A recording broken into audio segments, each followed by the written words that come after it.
So this actual ticket has been decided that I'm going to sing, so here we go. And a one, and a two, and a 1, 2, 3, go. Adam Cole and the babies.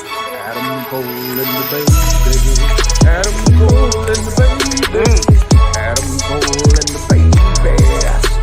That was great. The party for life. The party for life. The party.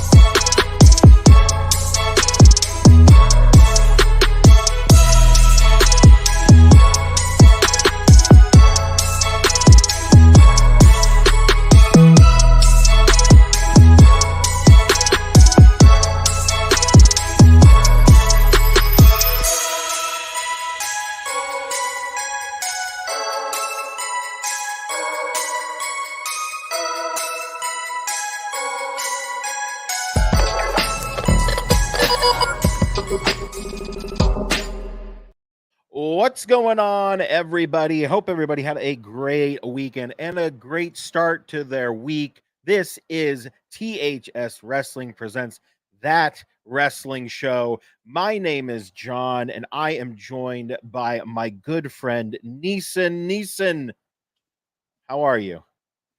I'm here. A lot of technical snafus happened through that whole 2 minutes and something seconds. But I'm here. You good? I'm here. I'm good. Can you see me? Can you hear me? Am I stuttering? Am I moving? You just texted me, I might have to restart. And I went, I don't know if you Bro, saw me. I went, I got this. So I didn't see anything. It literally went from me starting the video into now. Like until you said what? That's why I was like, oh my God, what's going on? What happened? So we're here. We're here. Ready to go. Again, hope everybody is having a great week. We are this is I guess technically a day late and still before we would usually stream. We're coming to you live before AEW Dynamite on a Wednesday. We have so much to talk about. And we're going to try and do it all before the 8 o'clock, 5 o'clock, whatever o'clock hour you get Dynamite live. So I guess the first thing that we're gonna talk about here is something that's kind of been kind of a source of stress, and I don't know why. Obviously, last Wednesday we saw the footage of CM Punk and Jungle Boy from All Out in the UK. It was shown in its entirety with no audio. Honestly, people are like, where's the audio? I don't think the audio matters. Like, I don't think, and I don't think we would be able to hear anything because, we're in a stadium doing a show. So I don't really know what would lend it to that. I will tell you, as soon as that footage ended, I was checked out of the entire show because I was just refreshing social media for some stupid reason. And, people were texting me and people were saying a bunch of stuff about how they felt about the footage. I think if you go back and watch what Cash Wheeler said, I am Cash Wheeler. Cash Wheeler said, why are we talking about something that happened 8 months ago? Let's move forward. We shouldn't be. Who cares? That, to me, was the definitive statement that I kept telling myself. But for some reason, I was still like, this is annoying. It was just an annoying thing. And a lot of people were saying, who did this benefit? And I mean, I don't even know how to tackle this. We could go like from what could be good about showing this footage, what was bad about showing this footage. And I don't know. I was like, because I think when the footage first, we heard there was footage, everyone wanted to see it. We're like, oh, like not like last week, like way back when they have the footage. It was like, oh, I want to see that footage. And now that we've seen the footage, everyone doesn't want to see the footage, which is fine, or was like, that didn't do anything for anybody. Yeah, I will never forgive Tony Khan for showing me a sad Chris Hero. That's a distraught Chris Hero. That's the only thing that I really took away from it. I don't think AEW did themselves any favors by showing this footage. Especially, I guess, like using it in the angle, okay, I guess. But overall, like, I was just kind of like, I think the only good that may come of this, and I guess, like, is there any good that could really come of it, is maybe, listen, did we really care about Jack Perry before this? Maybe not. Do we think that he is going to come back to AEW, be a part of the elite, be the scapegoat, and get booed everywhere he goes now? Yes. And we'll see what he does with that. If anything, it creates that storyline of him being a villain or a scapegoat. Those are the only thoughts that I really have about it. I know that I was having a lot of fun on social media for the past week, saying that AEW is dead. AEW is not dead. I don't think this kills them. This isn't the finger poke of doom, which everyone was referencing. I think there's a lot more wrong that they would have to do in order to be dead. Neeson, did you think this showing this footage on Dynamite last week, do you think was there any good that came out of it? Yeah, I think there was some good, and the good that came out of it was a storyline, hopefully to help sink teeth into the FTR and Bucks once again. And to me, if you're gonna air some footage like this, and this is how you want to do it within a storyline, within the confines of making your heel tag team that was, essentially a part of this through proxy being at their EVPs, to have them usher in, rather it's bringing Jack Perry in as a scapegoat, whatever the case may be, like, that is the good in this. Did I really care about it? You didn't ask that. Just gonna tell you, no, I did not care about the footage. I didn't care about it when we first heard about the footage. I didn't care about it then. And when I saw the footage, honestly, I was doing something and I completely forgot that they were doing that. And so I looked at my timeline and seen everybody saying, that's it. Like, that's what we saw. It was exactly what Punk said happened. Like, he went over to check Jack Perry about something. It looks like Jack Perry was very nonchalant and probably said some slick shit. And Punk was like, what? Pushed him. And it looked like it went for a try to take the leg, and boom, there was that. That was it. And then he goes over to Tony Khan, and you can see him like screaming behind the monitor. And that's when he said, well, I'm sure what he said to Tony Khan.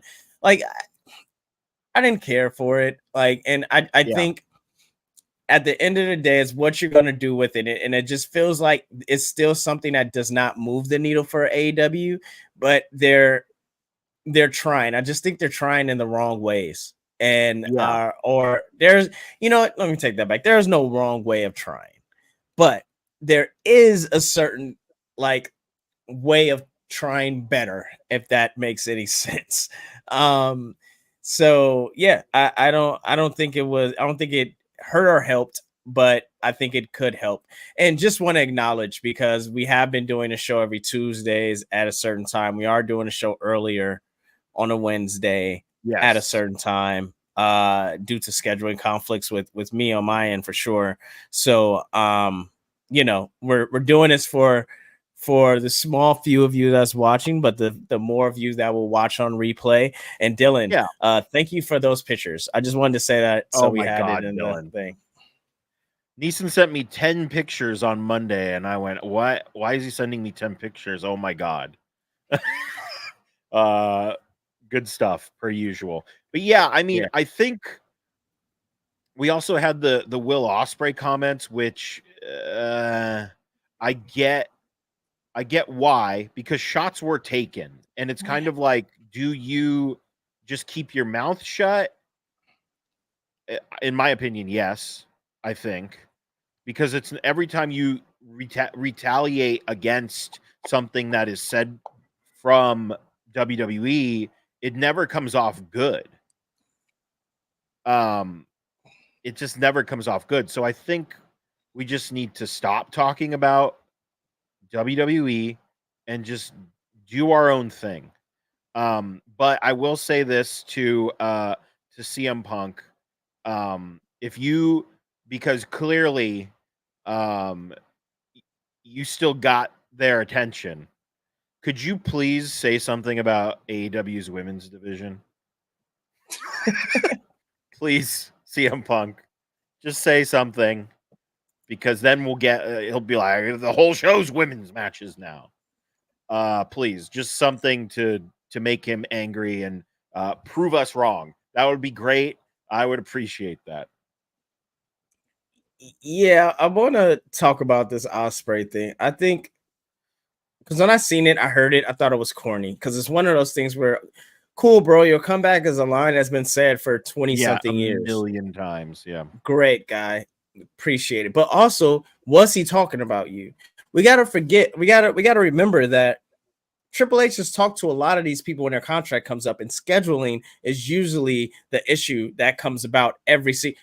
Okada was just on that conversation, right? So was he talking about you? He threw a wide net and you decided to get caught. Like that's the thing, like, that people need to talk about.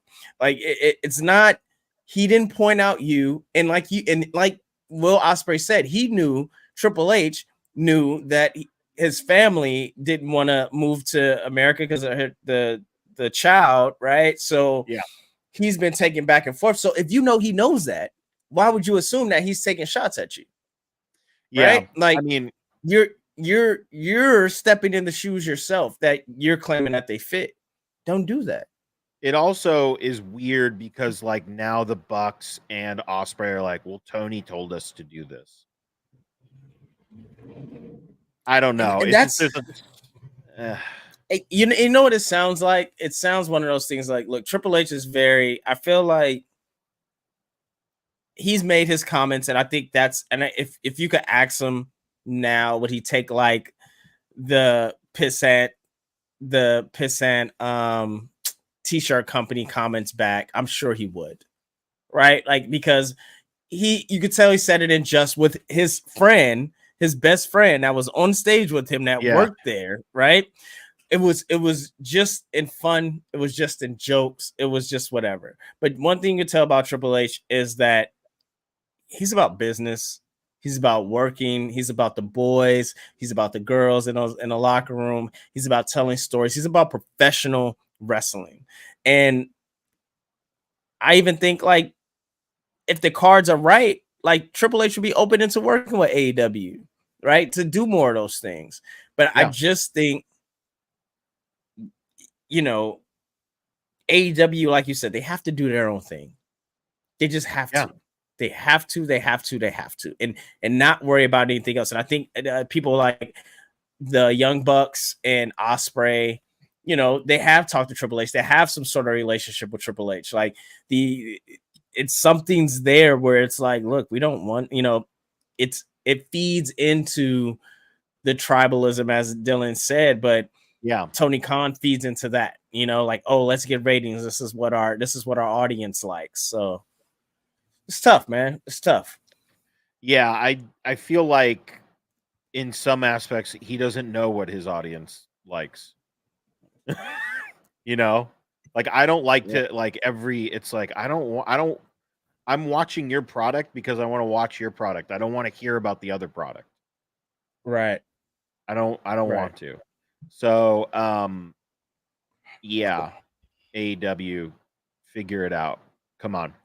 So let's talk about WWE, because a lot has been going on in the past week. And I'll try to get a good timeline. And I think a good spot to start at is on Friday.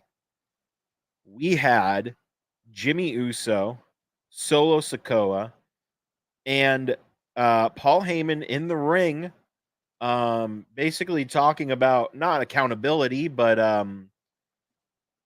wins and losses matter. Wins and losses matter, and change has to happen. And Solo has seemingly taken over the bloodline.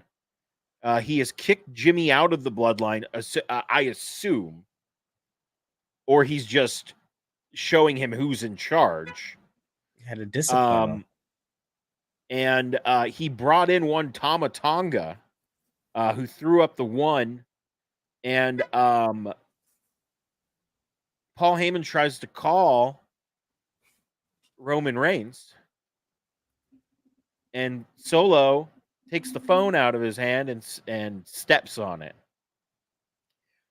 So, I guess firstly, how do you feel about Tama Tonga being brought into the fold, and where do you think? Because it just came out today. I think Roman's filming a movie.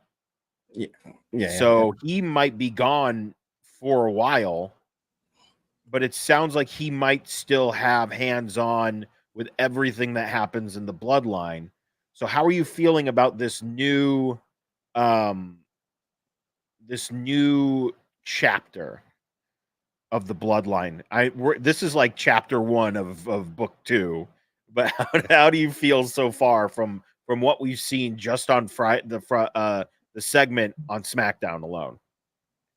I love it. If we're talking about acts and where we're going with this bloodline thing, I think we're in the first act of the sequel, right? Like we're in Matrix 2 Act 1 here, right? Like this is where we are. And you have Solo rising up in the ranks as going from the enforcer to, wanting to be the tribal chief, where the tribal chief just steps out.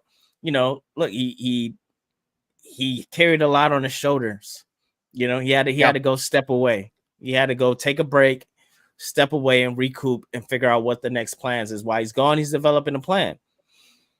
Solo said, nah, this is my time. He steps up. He also brings in Tama Tonga to beat his brother up and essentially kick him out, or we don't know, but discipline him, because this is like gangs. That's right. This is gang warfare. Yeah.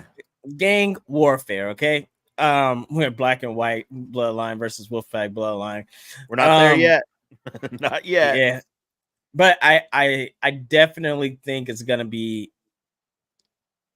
It's an amazing Act 1 to set up for a great Act 3, and that could take us another year or 2 or 3 that doesn't have titles involved. And I think that's important, because I've been saying the bloodline storyline does not need titles, and I think now we're going to start seeing why and how it doesn't need titles, because it's so enriched, it's so in depth, and goddamn, they just keep coming.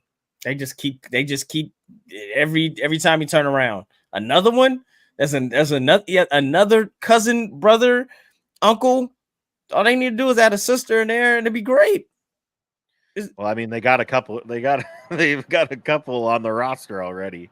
But not in the bloodline. I just wonder if this coming week we will get Jacob Fatu as well.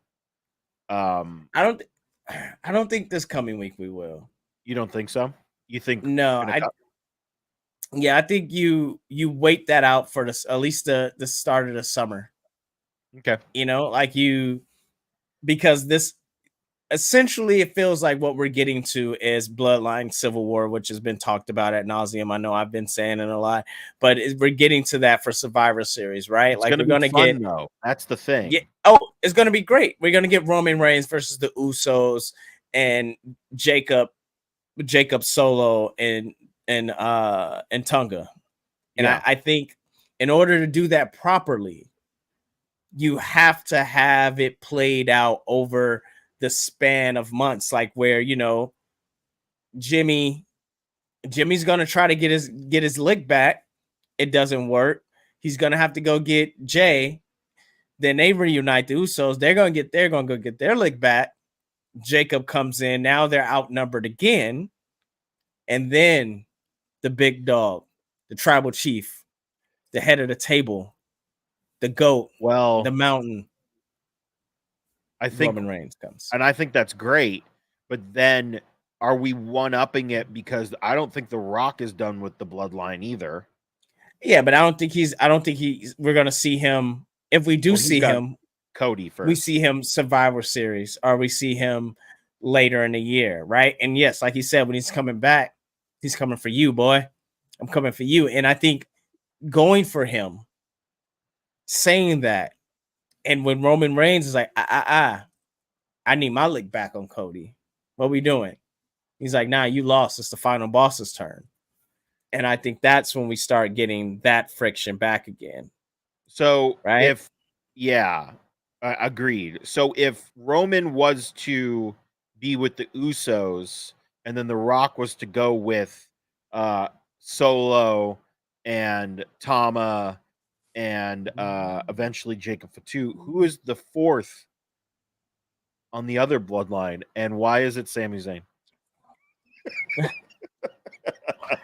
I think we just run threes. I don't think we do 40. Yeah, we just run threes. It's 3v3. You know, I don't think there's no real reason of try to fish somebody out, force somebody in. That's not even needed. Like, let's just run threes. All right. Fine with it. So we'll go from the bloodline and what's going on with them, and we go to the Judgment Day. A lot of Judgment Day stuff happening this past week. Unfortunately, Rhea Ripley had to relinquish her championship on Monday due to I think that injury did not happen during because her arm was messed up before. Well, her wrist, but it was on the opposite side. Her wrist was messed up, but on the opposite side.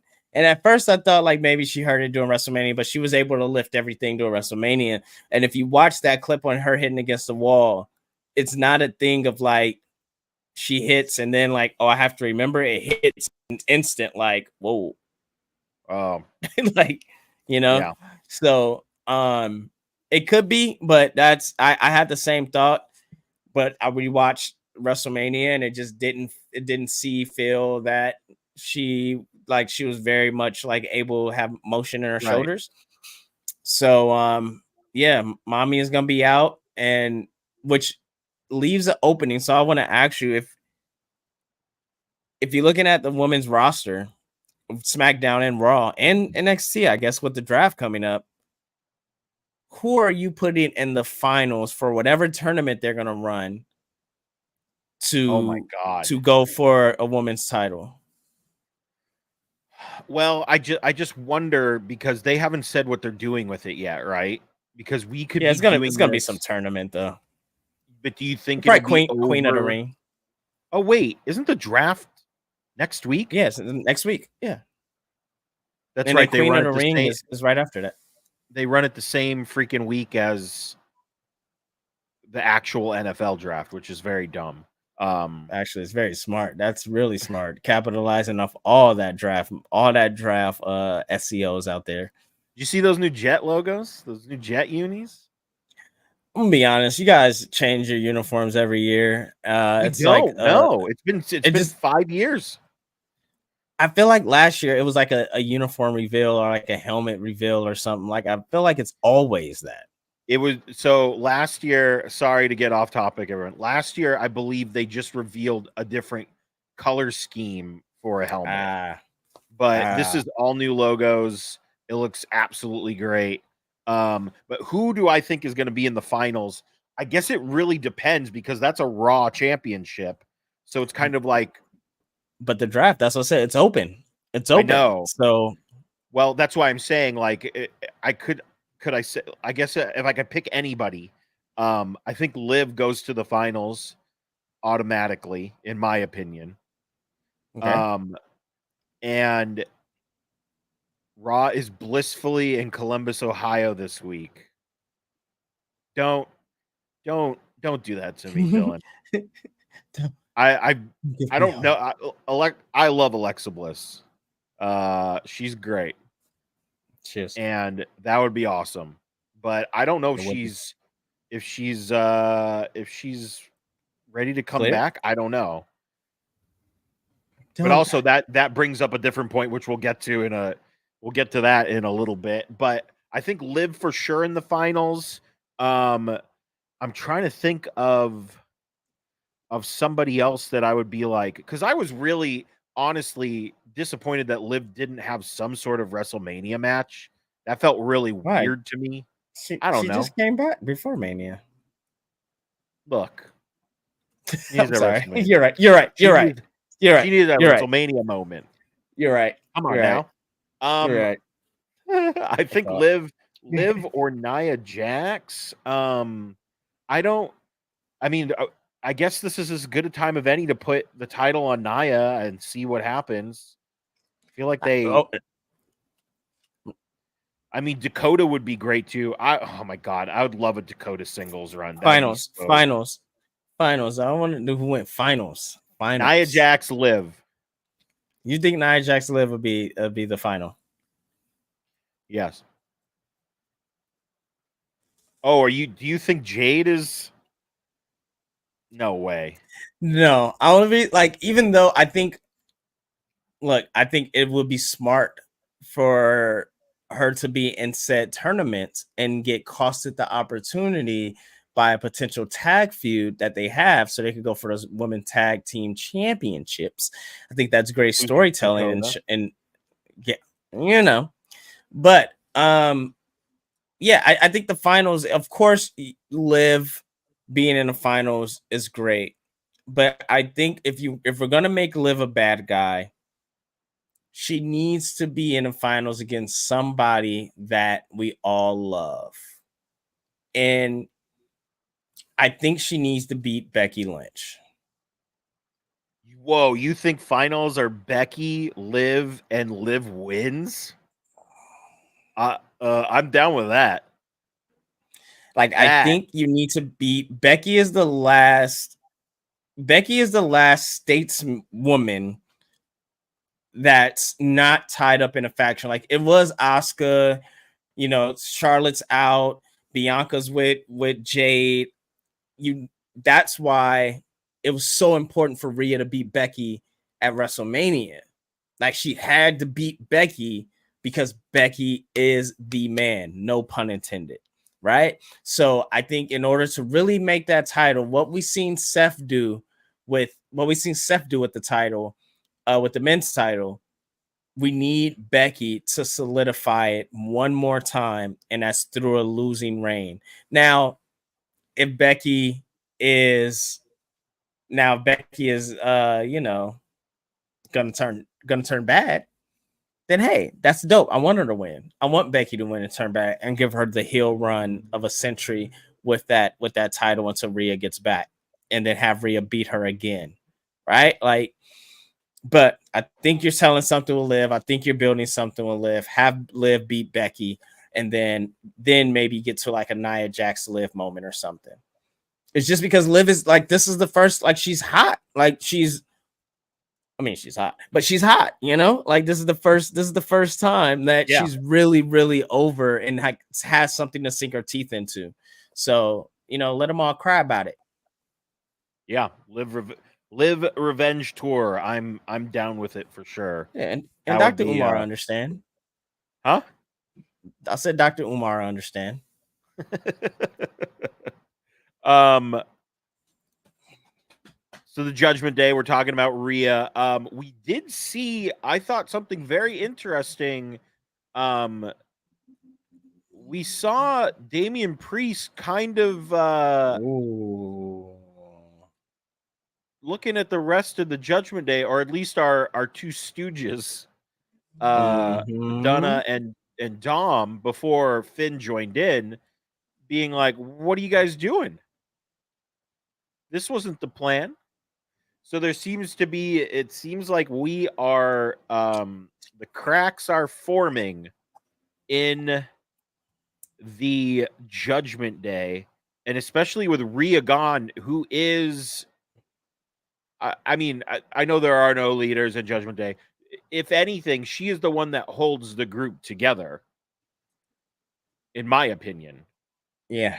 That doesn't mean you're a leader, but she's at least the one that is at least, you know, we see Dom go off by himself and she's like, hey, maybe I wanted to come next time. Just let me know. Next time, just let me know. There's a lot of that. And now it just seems like these guys are just going to do whatever they want. And Damian Priest is not a fan.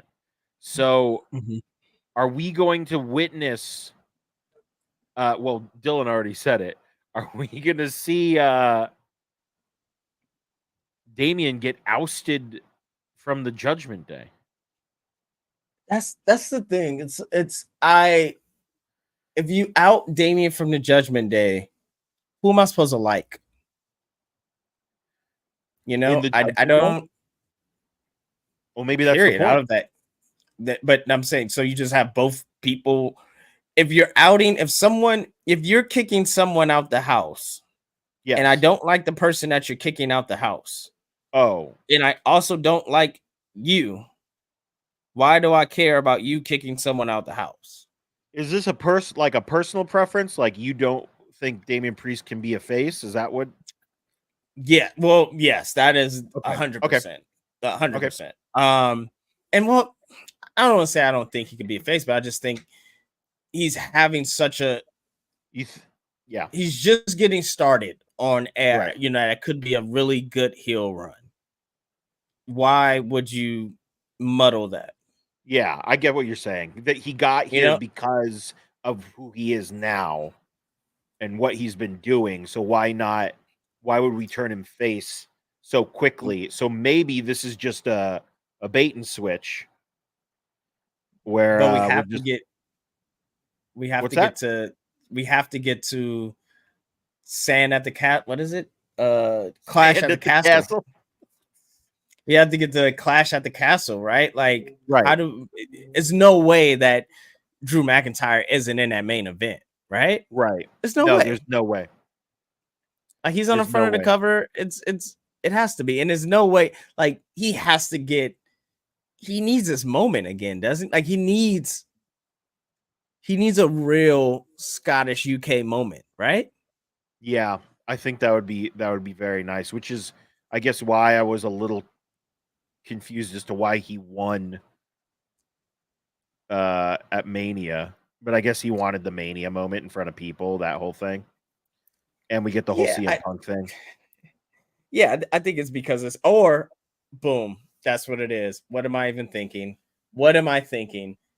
CM Punk versus Drew McIntyre, Clash at the Castle, no title involved. Yeah, I mean that feels like it would be the play. Okay. So yeah, I was worried for Damian Priest. I was worried. I'm like, bro, like maybe you are a transitional champion because you are on the clock, sir. Yeah. No. But you're not. I will take you off the clock. I think we get a nice run with him. Nothing like super lengthy, but at least like a nice run. 6 months, maybe 5. I mean, you got SummerSlam, you know, maybe look, Logan Paul is gonna switch up. I feel like the IC title and the US title will probably flop shows. Jesus Christ. They will swap shows. Yeah. So you know, maybe we get a Logan Paul trying to be 2-belt Paul at Cleveland, right? And by main event a stadium show at Cleveland. That could be possible. So yeah, he definitely has some time, but I thought Buddy was on that clock. I was like, it's draft time. No, draft day, Johnny Manziel, sir. he was about to get picked. You know what? I seen this on Twitter today, and I was like, from Bubba Ray, actually. I was like, that's an amazing idea. Have Liv still Dom, and it will make Liv the biggest heel and make Dom just even hate it even more. And it will make Rhea even loved more than what she already is, which is crazy. I think she sold like her spit for like $4,000 or something like that, which is nuts. God. Ugh. Like how Yeah. just a cash cow, bro. Just raking in the dough. Overspit. I think we can't go any longer without talking about Jey Uso leaving the ring on Monday. The camera following him. Seemingly, he's like, I just gotta go. He's just leaving the arena. Fans are coming up to him. Fans are walking in front of them. He's rightfully pushing them out of the way. Because why would you do that? And we go all the way out. I assume this is a tracking shot, is what we'll call it. We go all the way out of the arena to see Sami Zayn standing there looking up at the arena, and Jey looks up with him. And then Sami proceeds to tell us this is the first place he ever saw wrestling.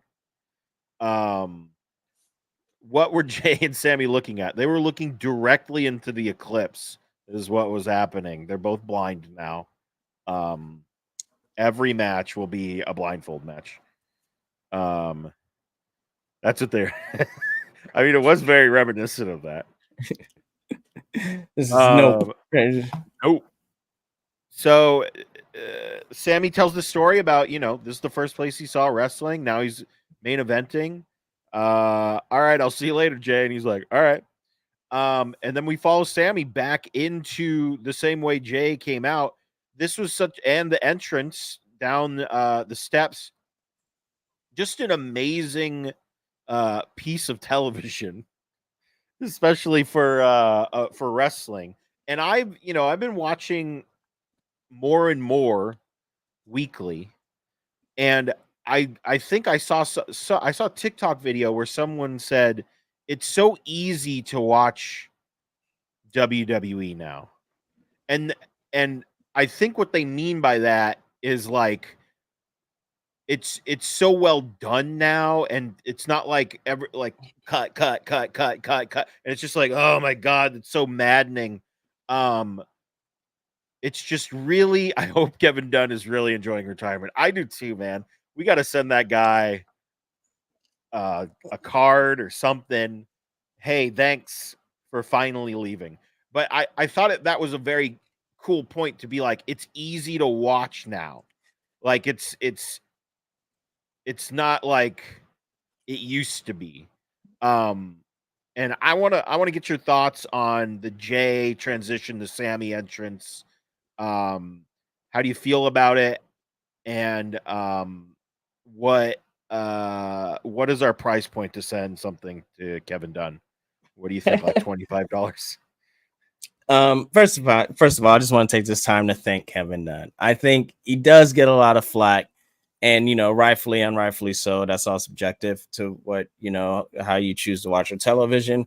But I do think for kids, and if you look at what the generation is now, TikTok, monkey brain, everything is quick clips, everything is this. That's exactly what wrestling started to be like 10 years ago. So once again, WWE was ahead of its time, right? Like with pretty much all things, from sky cams to 4K or 8K cameras doing,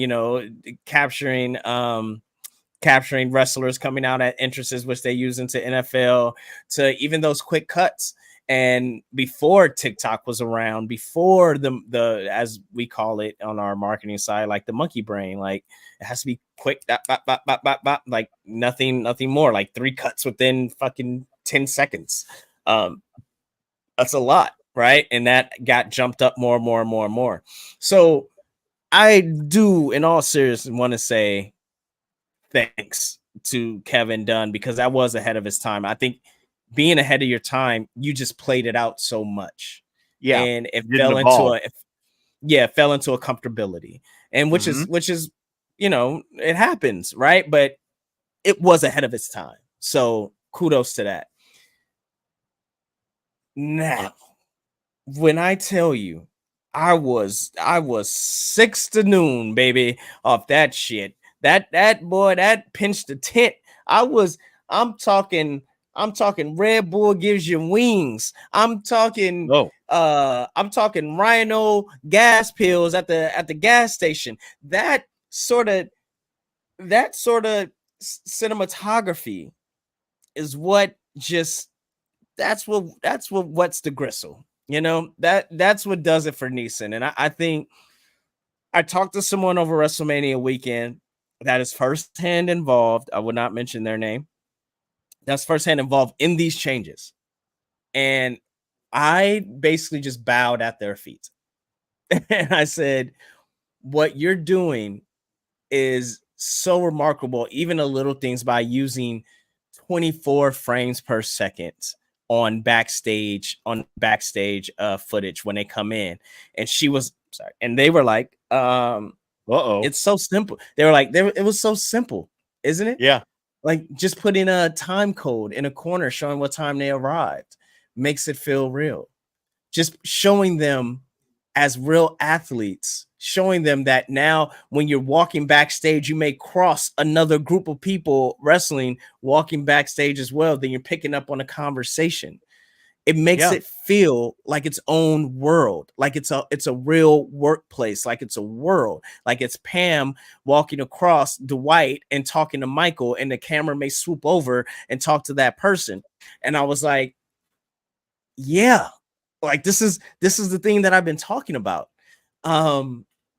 So, and we're talking about specifically for the Sammy, when he walked out, that was the first time they did a tracking shot of him walking out, and then they caught Miz and R-Truth and them talking, right? So now we see the tracking shots being used. It gathers so much emotion. We see the shot of them walking. We see the shot of Stu walking down the ramp on the steady cam. Mind you, the question was, I believe was presented, Stu, what do you want to do?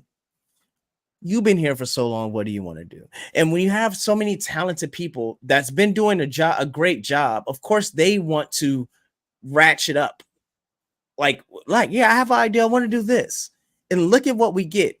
We get Sami Zayn being in the arena where he saw the screw job, where he went into those same exact doors. That's why he's staring up, was like, this is the way I'm going to go into this match. The way I came in and saw professional wrestling the day I thought I wanted to do this. I'm going to go in the same exact way. And you following, you felt it. They did that for 3 minutes. 3 minutes. Yeah. That's a long ass time. Yeah, it is. For walking around. And then you went and had a full match. Right? Like, so kudos to them. Jackie Redmond shot with everyone. It wasn't Jackie Redmond. But yeah, that Jackie Redmond shot is like, it's the little things, man. So just kudos to them actually listening. I would say listening to the talents that you have. And I can't wait to see what happens for the future. Yeah. Yeah. I mean, the running on all cylinders over there. I might have to switch up what I'm watching live.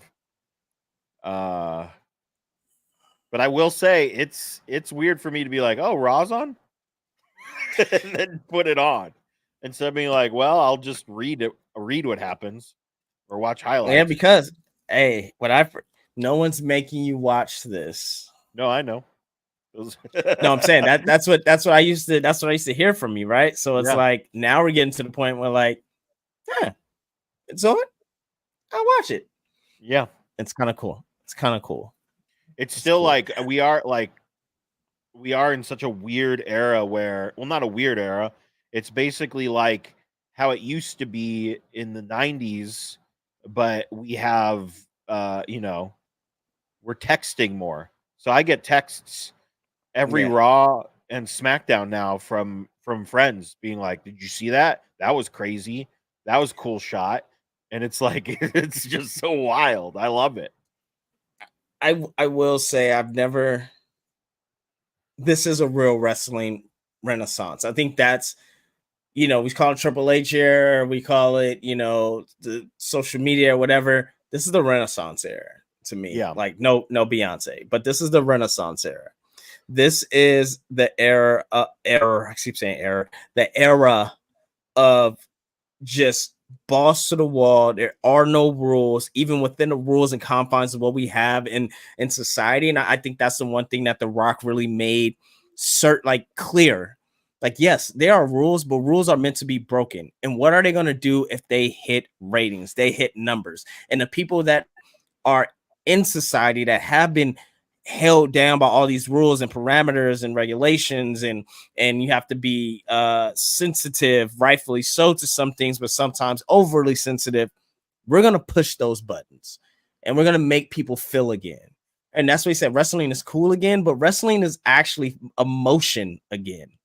Wrestling is like, you can feel it. It's tangible. I'm having conversations with people at work like that haven't watched wrestling before, but they want to talk to me about professional wrestling. Hey, did you see Raw? Like, so this Cody Reynolds guy, and I'm like, Cody Rhodes? Yeah, the Rhodes guy, that guy, yeah, blonde hair.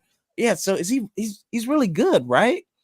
Like, he's good? And it's like, yeah, he is. Yeah, it's good. It's good. You know, it's wild. You know, without having to eat the AEW knowledge or the Stardust knowledge or all of that. Like, people are invested because it's good. And it's all about good storytelling. It always goes back to that.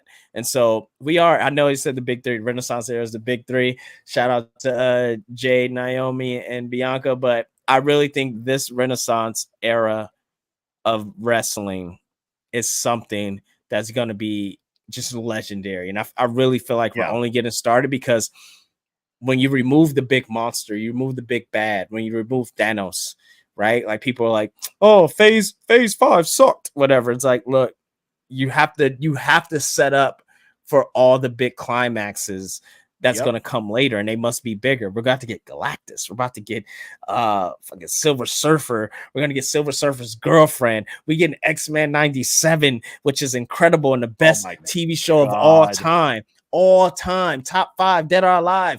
And that's just off one season. It's not even a full season. We're not even there yet. The Milky Way Ghetto. Look, I am going to call I laughed so much. Milky Way Ghetto. From now on, everybody's like, oh man, I'm tired of this Milky Way Ghetto. This is crazy. Like, we got read by a fucking evil galactic bitch that just read us to filth, and we're just like, yeah. Like, everyone on the timeline was like, yeah, that's us. That's yeah. She's right. That was an amazing line. She's right. Meanwhile, Professor Xavier over there frolicking in some space pussy. Like, sorry, kids. I don't know if kids are listening. Frolicking in some starry vagina over there. Like, just yeah, I know I have people back at home, but I could walk here. So rather have my legs than my friends. And then I gotta go. Is that a premonition? I get we didn't get a time. I mean, that's our other show. We didn't really get a timeline. We didn't get a timeline with that, I feel. It was just kind of like, oh, here he is. Yeah, I think yeah, we're wrapping up, guys. So let's just talk about some X-Men. You guys want to talk about some X-Men? Let's talk about some X-Men. Look, I think we're gonna go back. But this happened already, right? He's seen this die. He's gonna go back, and then we're gonna get Cable, and Cable's gonna go back and fix it. And I think it's gonna merge at the same time of Cable going back and Professor Xavier going back. And honestly, part of me doesn't want them to do that. I say we just gotta bring Gambit back. No, I just say we keep going. That's high stakes right there. Come on, man. Yeah, it is, but it's also, X-Men. People die and people get revived. That is X-Men. No, I know. It's comics, yeah. But you can't. If they didn't kill Gambit in Magneto, I would be like, leave him. But you saw that intro? First of all, the Marvel animation sound that goes under every intro that sets the tone for the following episode. This one, the doom doom doom. Yeah, man. Doom doom doom. And I'm like, God damn, that shit is sad. And then it was the drums. It was like the kick of the dum dum dum dum dum dum dum dum. Yeah. And I was like, I'm literally. So I watch the show every Wednesday morning with a bowl of oatmeal at my desk with my phone. And so I'm sitting there and I'm like, oh my God, this shit is like chills. Just it's so good. Yep. Goosebumps, baby. Yeah. Brock. Yeah, we can talk about X-Men the whole time, but look, we're I digress. I do just before we get out of here, I do want to give a shout out to the new IWGP World Heavyweight Champion, Jon Moxley. He is the first man to, I believe, hold the IWGP Championship, the AEW Championship, and the WWE Championship. He is one of the greats. I was surprised he won. But as we have said, or as I have said, Naito got his day in the sun. We're good. So I think that's very cool that Moxley's the champion. I'm very interested to see where we go with that. I will say it is weird that he is now the champion, and at least as of right now, 20 minutes before Dynamite goes on the air, he does not have a match at Dynasty. So I think that would be interesting. And who knows? Who knows where we'll go from there? We were going to go over the Dynasty card. I will just say right now, on paper, probably one of the strongest AEW pay-per-views I've seen in a while. I think the addition of making the tag match a ladder match for the titles ups it even more. But I mean, you got Pac Okada, which looks great on paper. Swerve Joe has been great. I think they've done a really good job of hyping up that match. Swerve needs to hold that title at the end. I don't think he can lose again. Not that I think it would hurt him. For me, like, if we're talking brain and heart, my heart is like, I need to see that man raise that title at the end of the night. Because he's the somebody man. Comes back and costs him his opportunity. You think MJF coming back? Oh, Hangman? I mean, any Hangman, MJF, anybody can get it. This is absolutely happening. This is 100% happening. And I kind of wish like he hadn't joined a faction in New Japan. And also I kind of wish he hadn't joined the lamest faction there is, in my opinion. But that's probably going to happen. But listen, we'll find out. I want to thank everybody for joining us in the afternoon here. Before you do sign offs, I want to say all is right in the world because Jon Moxley, a Shield member, is a champion. We were in untreaded waters for a second. We're like, oh my God, no Shield member is a champion. Like nobody's holding gold. What the hell is going on? Yeah. But all is right in the world. Everything is corrected. All shall be healed. Secondly, I am sorry if I spoiled anything about X-Men 97 in my excitement. I would just say I didn't technically spoil any outcomes of what happens in the episode. I just said some things that were said. That's all. Everyone just go watch X-Men 97. It's so unbelievable. I apologize after I got a text message. I apologize. I watched five episodes. I watched all 5 episodes last Wednesday. All 5 of them. Because I started hearing like, oh my God, episode 5. Oh my God. I was like, all right, I guess it's time. And then I went, oh my God, episode 5. But yeah, everyone should check it out for sure. This is wrestling, so I can tell this story. I was talking to a particular wrestler. I was talking to Candice LeRae about wrestling. I was talking to her about X-Men 97. And she was saying how her and Johnny just started watching X-Men. And I was like, oh, dope. Like, she was like, no. Like the first go around. And he's trying to rewatch it before they get to 97. And I said, what? And she was like, I know. And I was like, you have to tell him. And I told Baby Wrestling, you have to tell your father. Cute. Make sure he catches up.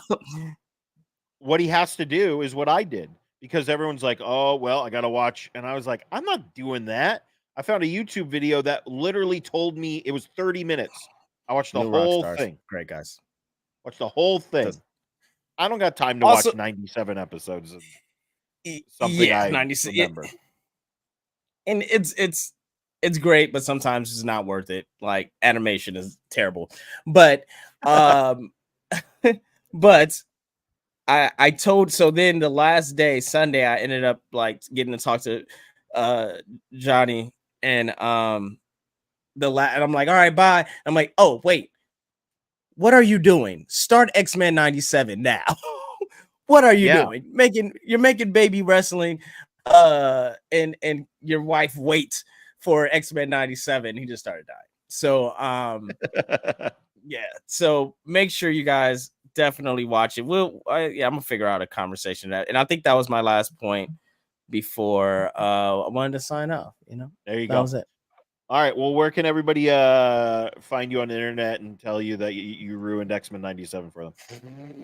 Oh, please come find me at Stay Fly Life. I got interviews of Roxanne Perez up, clips of that. I got clips of the Trick Williams interview. I'm going to start uploading more wrestling clips. I downloaded the Kevin Nash interview, so I'm going to cut that up and put it on there as well.